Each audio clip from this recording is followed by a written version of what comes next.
रहमहुल्लाह के हैरत अंगेज, एक लफ्ज़ लिखा हुआ हैरत अंगेज वाक़या। इनमें एक वाक़या लिखा है कि ये अपने उस्ताद के साथ और अपने पीर के साथ कितना मोहब्बत करते थे और कैसी उसकी खिदमत करते थे। मैंने कल परसों पढ़ा है। इनकी आदत थी, पुराने ज़माने में घरों में लैट्रिन नहीं होती थी, वाशरूम नहीं होते थे, बाहर जाते थे। फिर वो हजरत बाहर जाते उस्ताद से, ये साथ 2 लोटे पानी के साथ लेके जाते, 1 लोटा इस्तिंजे के लिए, 1 लोटा वज़ू के लिए, 2 लोटे पानी के। मौलाना अहमद लाहौरी रहमहुल्लाह अपने हाथों में लेके उस्ताद के साथ जाते। जहाँ उस्ताद अपना वो लकड़ी होती थी, उसके नीचे लोहे की ऐसे बनी होती, मतलब लकड़ी की रबड़, वो नीचे लोहे के ऐसे बनी होती, ज़मीन में गाड़ देते ऐसे। फिर वो वहाँ खड़े हो जाते, 1 लोटा वहाँ रखते, 1 लोटा उस्ताद जी को देते, वो आगे जाके इस्तिंजा करते, पेशाब करते, वापस आते, फिर वो लोटा दूसरा उनको देते, उससे वज़ू करते। ये तरीका था, रोज़ाना ऐसे करते थे। तो उस्ताद साहब जिस वक़्त वहाँ वो असा उनका, लकड़ी उनकी जिसके नीचे लोहा लगा हुआ था, चूंच बनी हुई थी बिल्कुल ऐसे सीधी, वो ऐसे मारते ज़मीन पर, ज़रा ज़ोर से ज़मीन में गड़ जाती, जैसे किले की तरह खड़ी रहती। तो एक दफ़ा उनको पता नहीं चला, रात का वक़्त था, उस्ताद ने असा ऐसे ज़ोर से मारा, वो रोज़ाना मिट्टी में लग के ना बिल्कुल छुरी की तरह तेज़ था, तो वो इनके उंगलियों के दरमियान पंजे में लगा और पंजे में लग के नीचे ज़मीन में घुस गया। अब इन्होंने ना वही की, ना वही की, ना कोई आवाज़ निकाली, बिल्कुल सुकून से खड़े हो गए। अब लकड़ी इनके पाँव के अंदर है, ज़मीन में गड़ गई है, लेकिन उन्हें बिल्कुल वही आवाज़ नहीं निकाली, कोई लकड़ी को हटाया नहीं, बस लोटा दिया, उस्ताद चले गए। अब उन्होंने तकाज़ा किया, पेशाब किया, इस्तिंजा किया, वहाँ से वापस आए। अब ये लोटा उनको देना था, तो इस लोटे को देने के लिए पहले तो ये चल के आगे होते, 1 आध कदम आगे होके देते। आज वो आगे नहीं हुए, वहीं से यूँ करके लोटा दिया। तो उस्ताद को शक पड़ गया कि मसला क्या है, कि आज ये वहीं खड़ा है, हल्ला हुल्ला नहीं है, और ये वहीं से मुझे लौटा पकड़ाया, तो इसमें क्या मसला है। उसको थोड़ा सा शक पड़ा तो उन्होंने यकदम वो लकड़ी खींची, जो ही लकड़ी खींची उससे खून का फवारा निकला, यकदम खून जैसे जोश मार के निकलता ना, रक्त का खून हो, तो ऐसे खून निकला। तो फिर उस्ताद को पता चला, ओहो, ये बेचारे को उस वक्त से मेरी लकड़ी पाँव में लगी और इसने कोई जज़ा फ़ज़ा नहीं की, हाय वाय नहीं की, वेला नहीं किया, बेसब्री नहीं की और मुझे बताया नहीं। इतना मोहब्बत, इतना इताअत उस्ताद की सोच नहीं सकता इंसान, कि वो गए, उन्हें पेशाब किया, इस्तिंजा किया, वहाँ से वापस आए, ये लोटा उनको दे दे, फिर भी नहीं बताया। उनको खुद शुबा पड़ा तो उन्होंने साथ खींचा, तो अब उनको पता चला इस बेचारे का पाँव इतना ज़ख्मी हो चुका है। अब ये वाक़या इस किताब के अंदर लिखा हुआ है।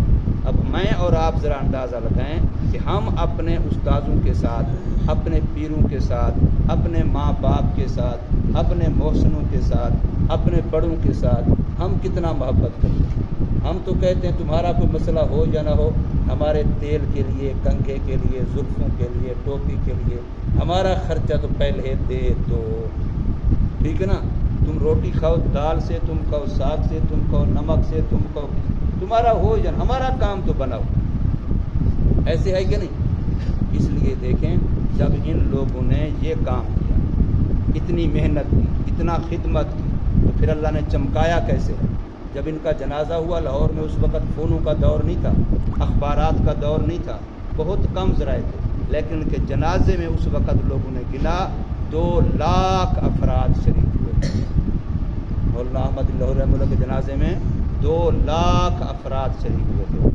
मियानी शरीफ कब्रिस्तान है लाहौर में, चौबुर्जी के साथ, वहाँ इनकी कब्र है।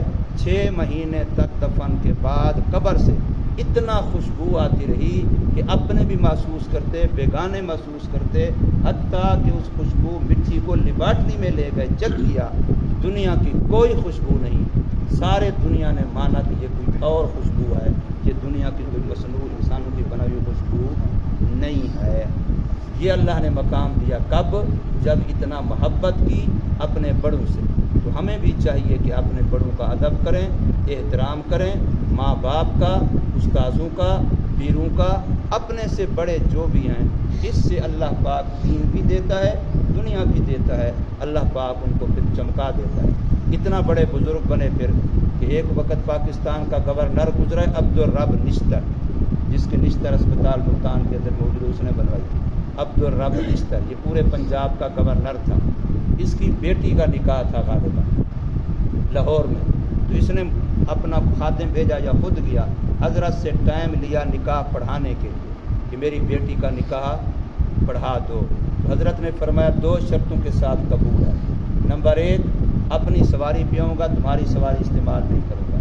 نمبر 2 آنے کے بعد تمہارے پاس آ کے انتظار نہیں کروں گا، تو فوراً اگر نکاح تیار ہوگا پڑھا دوں گا، اگر تم کہو گے وہ آ رہے ہیں ابھی فلانے کی انتظار ہے میں واپس آ جاؤں گا، میں انتظار نہیں کروں گا۔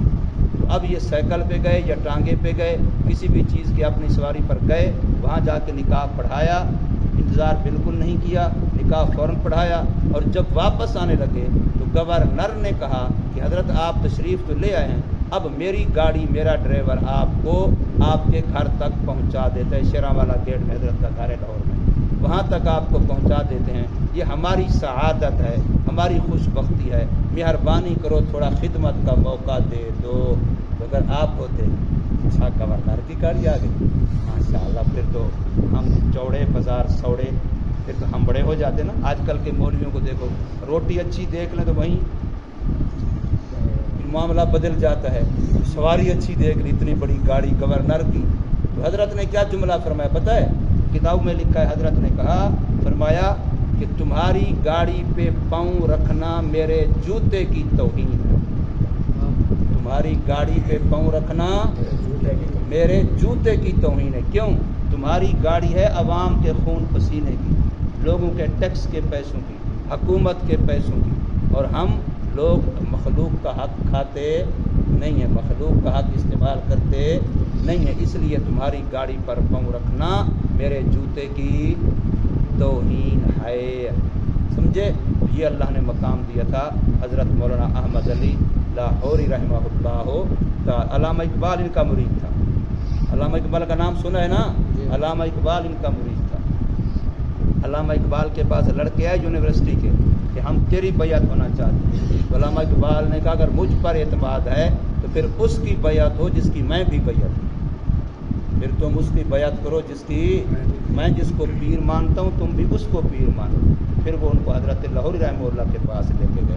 اللہ پاک ہمیں بھی اپنے بڑوں کی ایسی عزت عظمت احترام کرنے کی توفیق عطا فرمائے۔